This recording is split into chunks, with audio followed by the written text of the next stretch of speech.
Breaking news కవులు మళ్లీ active కావాలని పాలనలో లోపాలను ఎత్తి చూపాలని అన్నారు ఎమ్మెల్సీ కవిత. తెలంగాణ రాష్ట్ర ఆవిర్భావం సందర్భంగా తెలంగాణ జాగృతి ఆధ్వర్యంలో యువ కెరటాల కవి సమ్మేళనం నిర్వహించారు. తెలంగాణ జాగృతి ఆధ్వర్యంలో చేయబోయే ఎన్నో కార్యక్రమాలు చేయబోతున్నామని, వాటన్నిటికీ కవుల సహకారం కావాలని కోరారు కవిత. కవులు ఏ పాలకుడు ముందు తల వంచకూడదని చెప్పారు. నిజాన్ని నిర్భయంగా చెప్పేవాడే నిజమైన కవి అని అన్నారామె.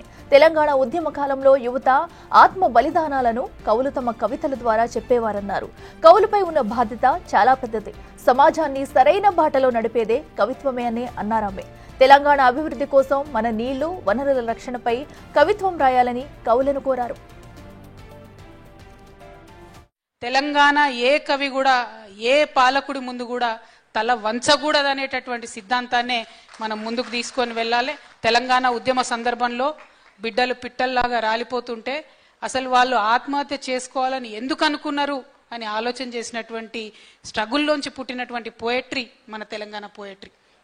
తెలంగాణ ఉద్యమం ఎందుకు అని దాని వెనుక ఉన్నటువంటి స్ట్రగుల్ని చెప్పినటువంటి పోయట్రీ మన తెలంగాణ పోయట్రీ.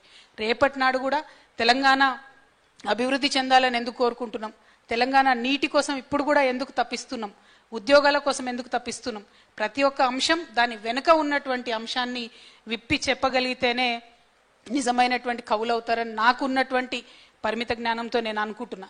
బాధ్యత పెద్దది, ఏదో ఇది చిన్నది కాదు, కెరీర్ కాదు, టైంపాస్ కాదు, అవార్డు కోసమో శాల్వా కోసమో చేసేది కాదు.